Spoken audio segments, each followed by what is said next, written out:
What a joy it is to celebrate with you today.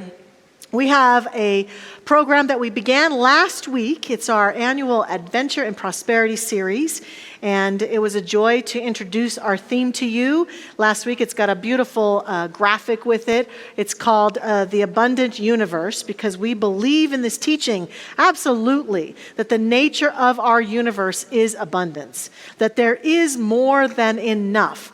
In that song that Tom wrote and sang for us at the beginning of the service, that there's always more than enough of the good and the resources, the energy that we desire, but that we have somehow fallen into beliefs that there isn't enough. Beliefs in scarcity, or as one author put it, we live in scare city. We are challenged to remind ourselves and live from an awareness of the organic truth of our being, because our lives haven't always played themselves out in a way that we can say, oh, there's plenty, because we've been taught things that make us believe that there's not plenty, because we've grown up in a culture and a family and people who showed us at times that we needed to be more interested in lack and limitation than the abundant nature of the universe. And when we begin to study these principles and practice them and live them out, one of the greatest challenges we start to face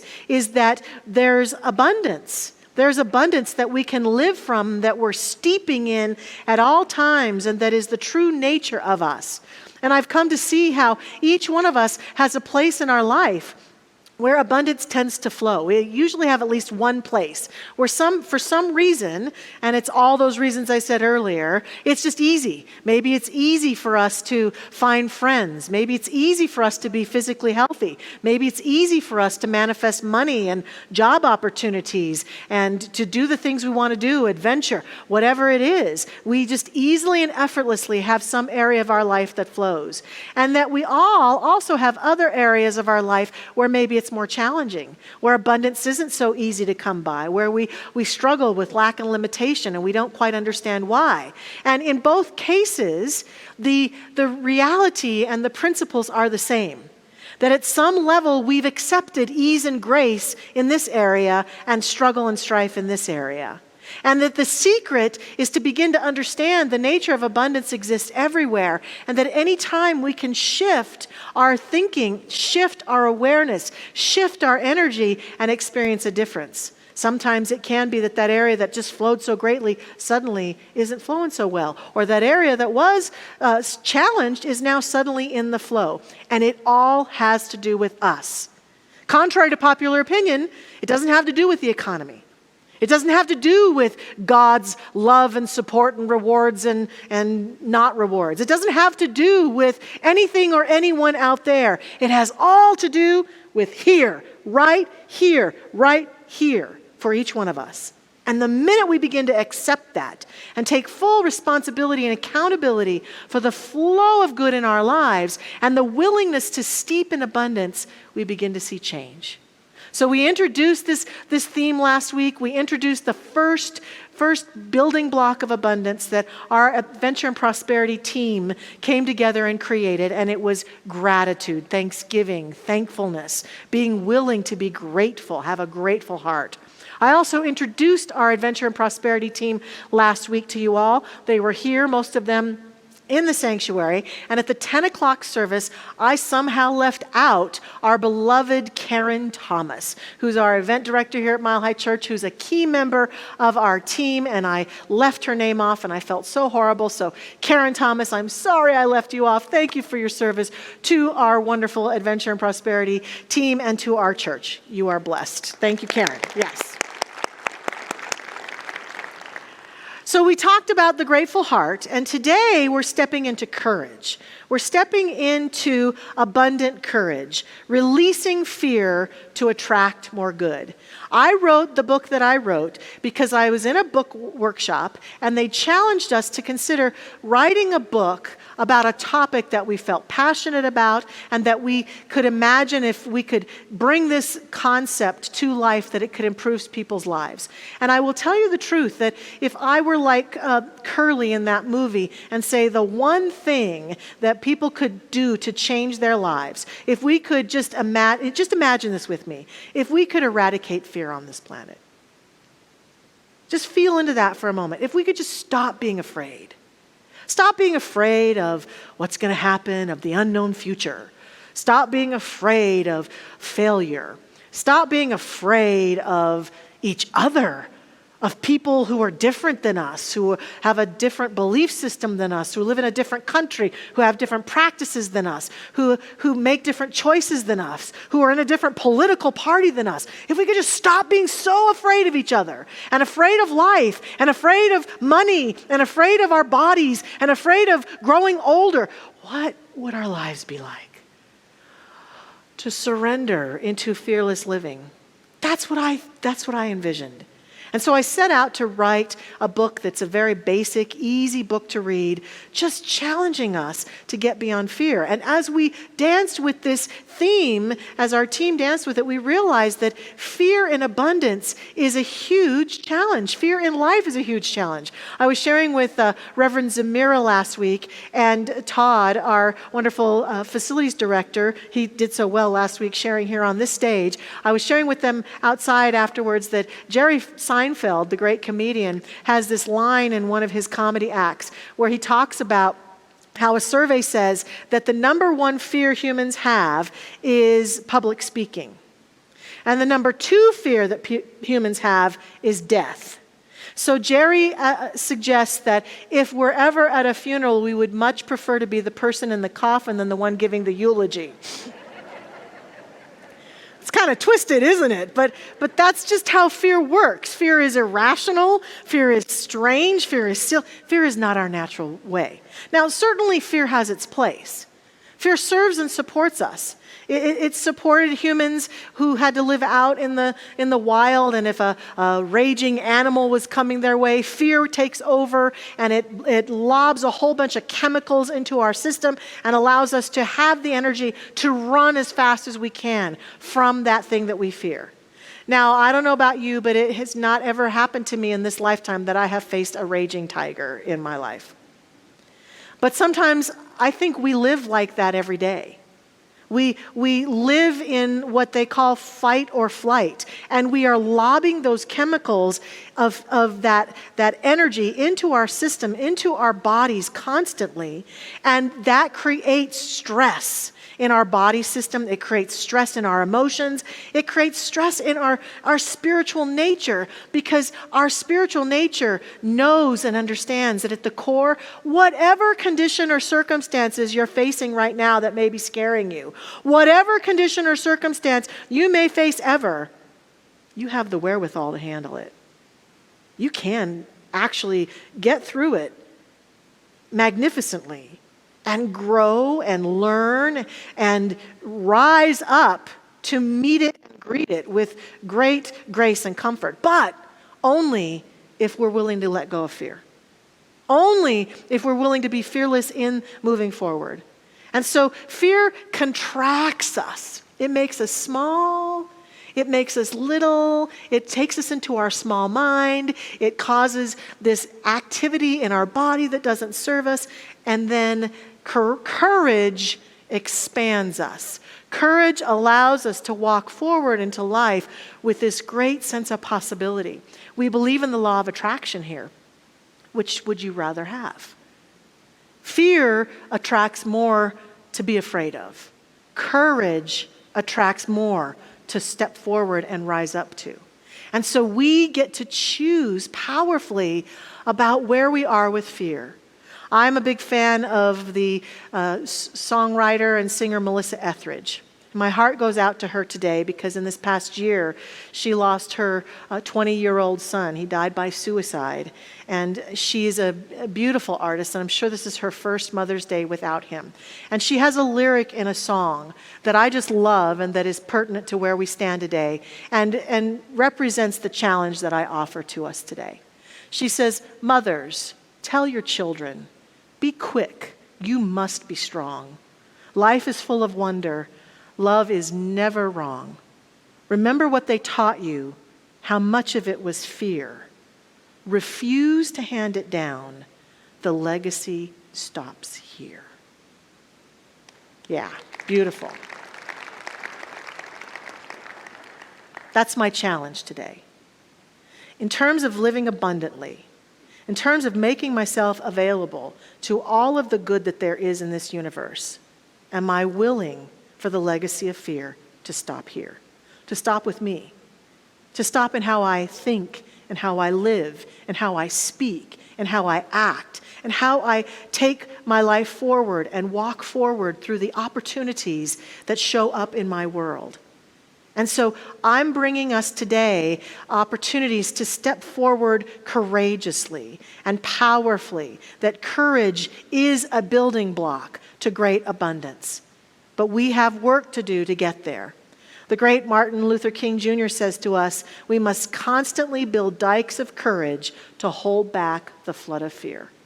Because the world, by and large, has bought into fear and sells fear so well. But we don't have to buy it. We can build up these inner dikes of courage to stand in and move forward from. So I have a few of them, 3 today. Courage, first of all, to look right at the fear.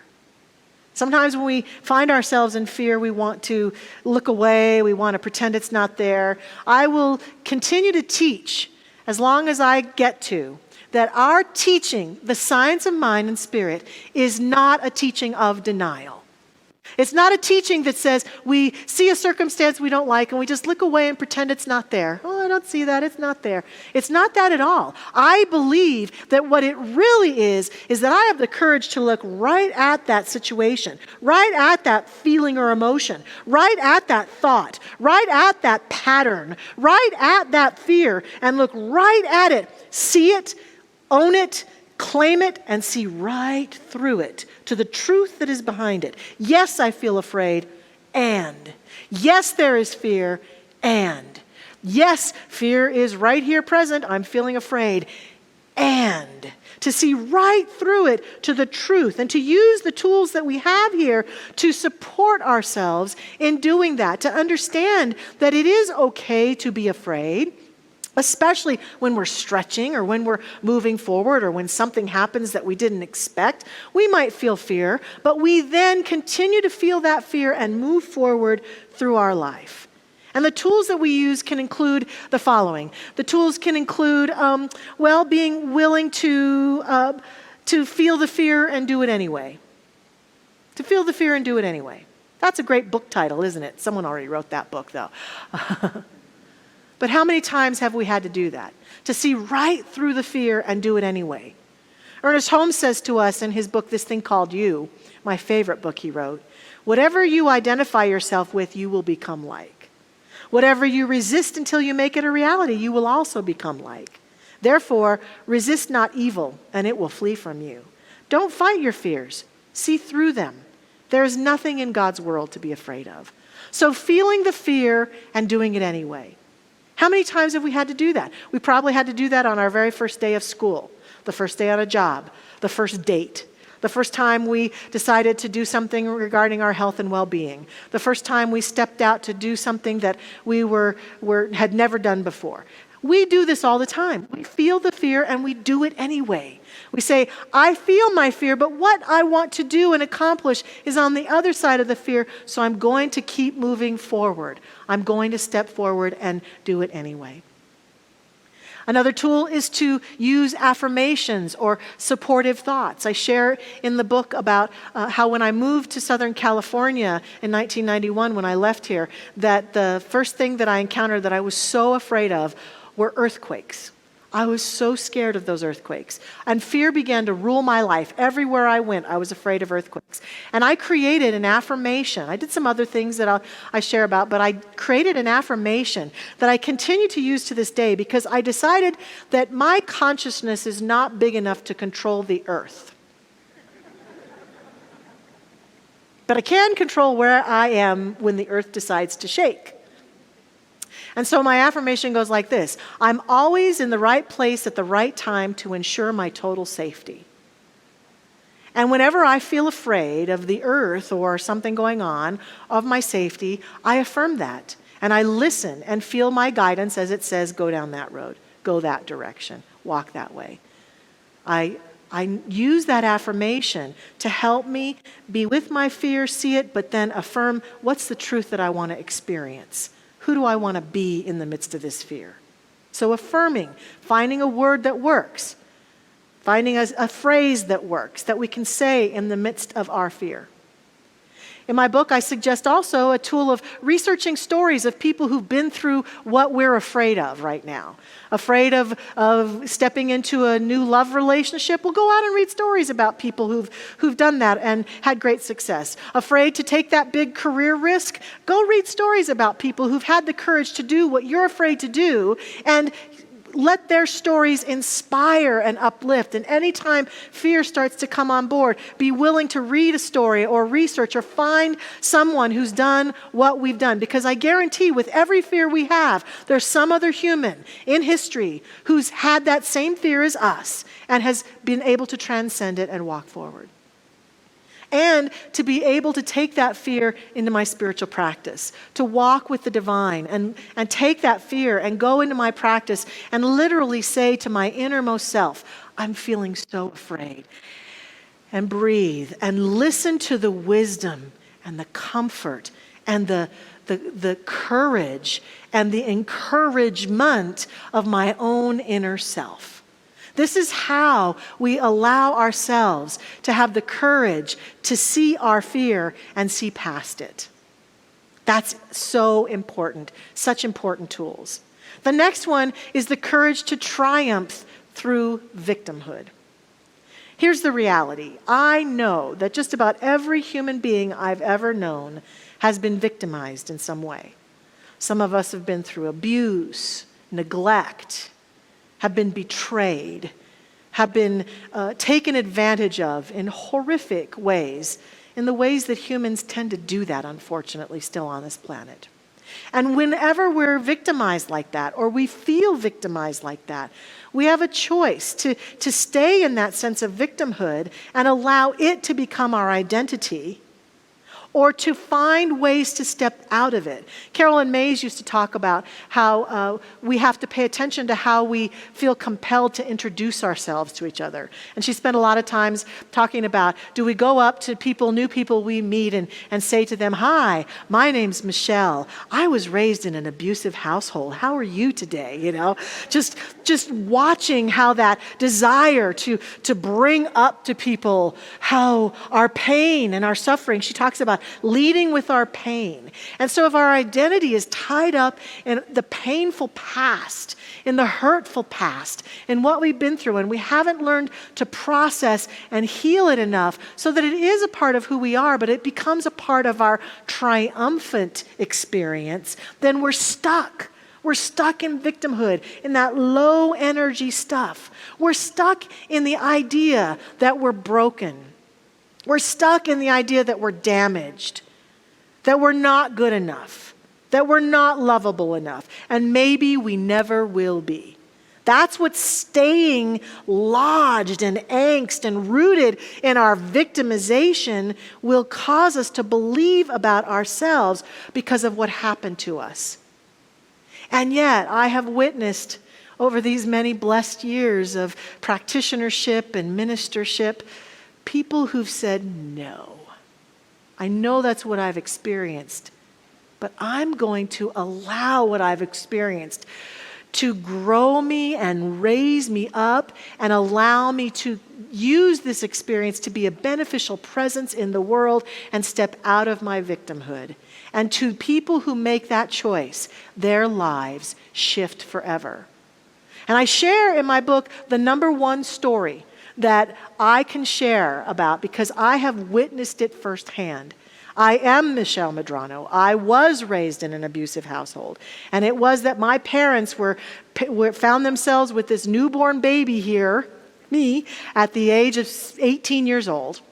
They were young, they were inexperienced, they both had challenging backgrounds in some ways, low self-esteem, and my father was taught about alcohol and rage in his family, and so my father was a physical rager, and he regularly beat my mother from the moment they came together. Even one time while I was still in her belly, he beat her.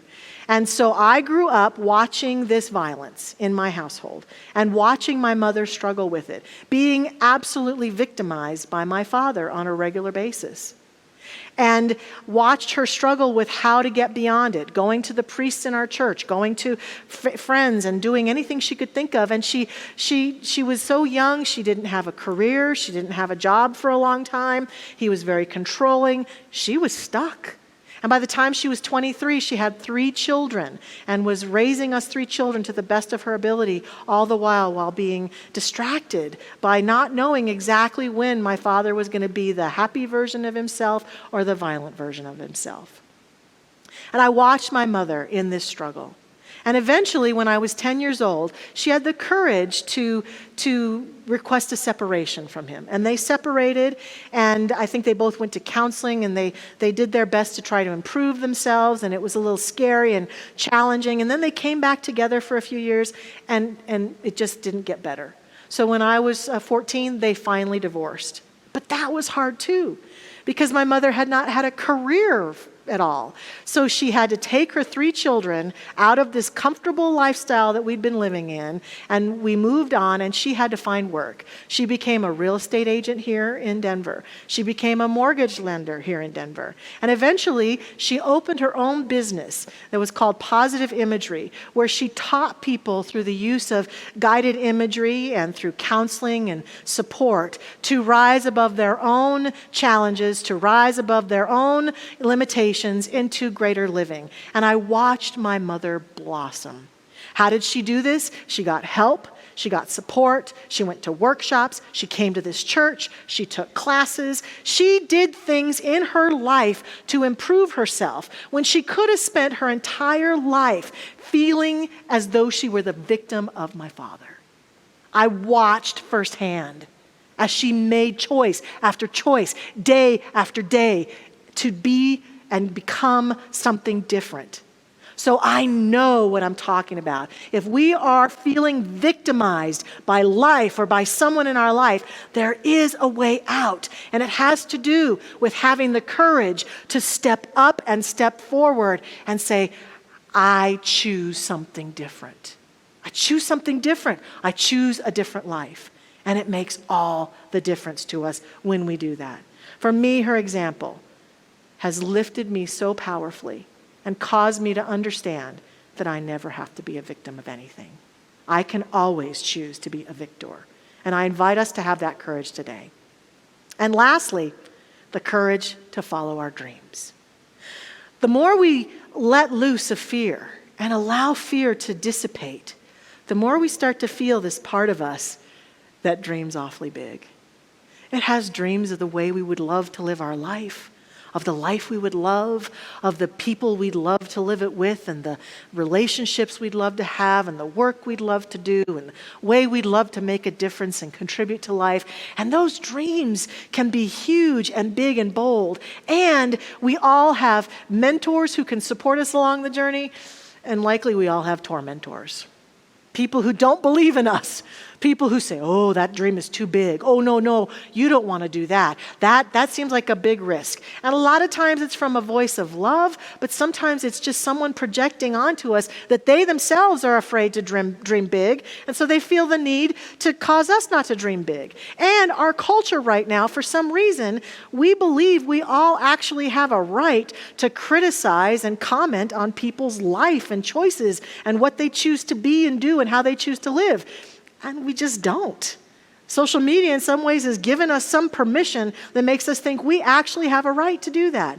And so we might be tempted to squelch other people's dreams, or as we share on Facebook this new reality and people go, why the heck would you want to do that? That's so stupid. What are you thinking?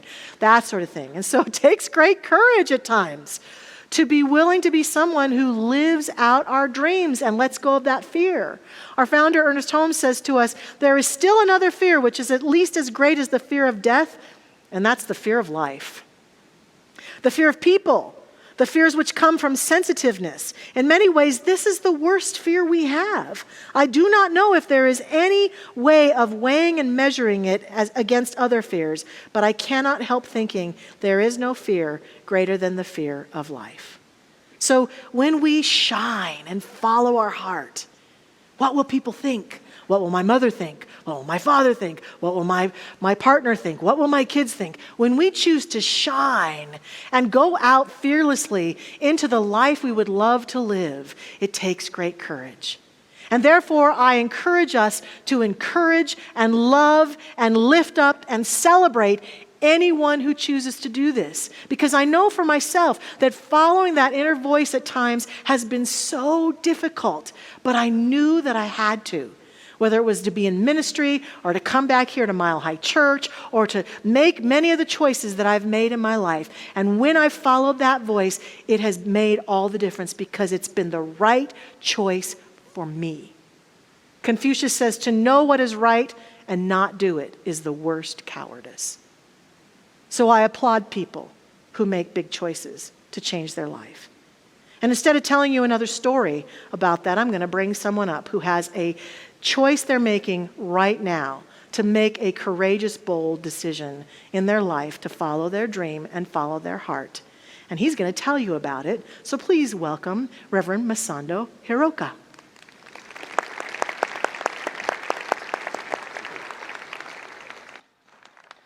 Ooh, Michelle is on fire today, huh?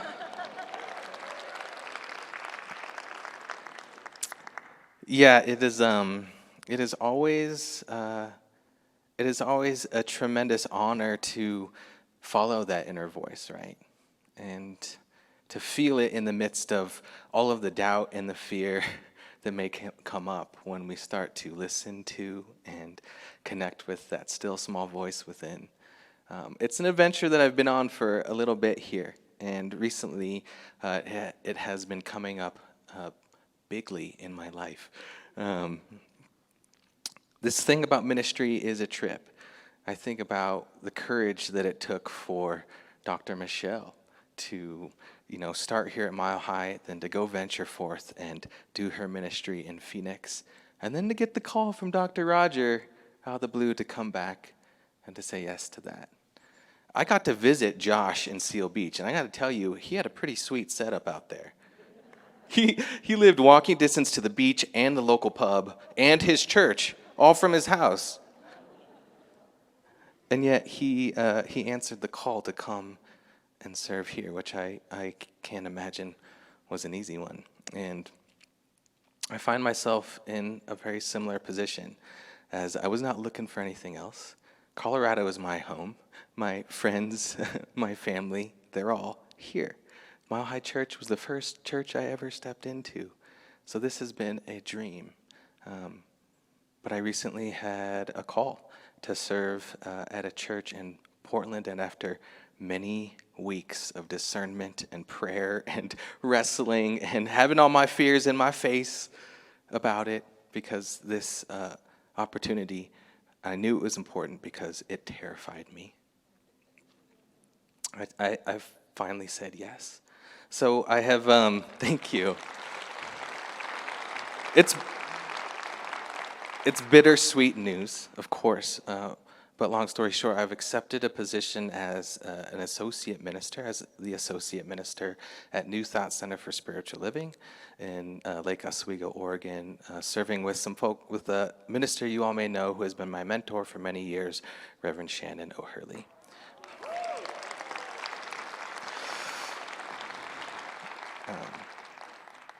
So yeah, it has been the greatest honor to serve here these past 3 years, which felt like they went by really quickly and very slowly at the same time. It feels like I've been through 10 to 20 years of experience, especially in this past year. And I just have so much gratitude for Dr. Michelle, for Reverend Josh, for their mentorship. It's amazing to have ministers that are your bosses, too, because they will continue to encourage you no matter what. No matter if it affects them in their jobs, they will continue to encourage you. And if you all spend enough time around this place for long enough, I have a feeling that these kinds of things are going to happen in your life, too. So get excited and watch out when it comes. So I want to give thanks to this community, and special shout out to the folks I've been able to work a little more closely with, the Make a Difference Ministry, the Diversity and Inclusion Committee. It has been the honor of a lifetime to know you and to love you and to be loved by you. Octavia Butler says, everything you touch, you change. Everything you change changes you. God is change. And so we are in the midst of this, and I know if any of us are experiencing this in life, any kind of changes in life, know that that's just God showing up. So thank you all. I'll be here for a couple more months, so come see me before I leave, and know we will stay connected. We're living in 2021, y'all. Like, it's easy to stay connected. And thank you so much for this honor to serve.